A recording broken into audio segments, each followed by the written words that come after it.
পশ্চিমবঙ্গের বিধানসভায় পাশ হয়ে গেল ধর্ষণ বিরোধী অপরাজিতা বিল।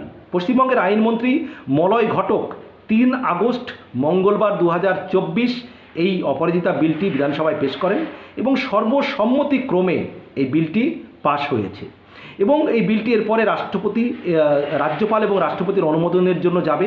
তারা যদি অনুমোদন দেন রাজ্যপাল এবং রাষ্ট্রপতি, তাহলে বিলটি আইনে পরিণত হবে।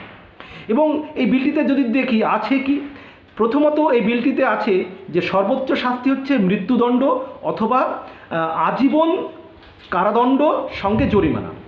দ্বিতীয়ত, জরিমানার টাকায় নির্যাতিতার চিকিৎসা এবং পুনর্বাসন।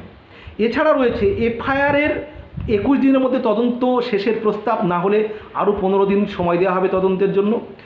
এছাড়া রয়েছে যে চার্জশিট দেওয়ার 30 দিনের মধ্যে বিচার শেষের প্রস্তাব দেওয়া হয়েছে। আরও বিস্তারিত জানার জন্য আমার লং ভিডিওটি দেখুন।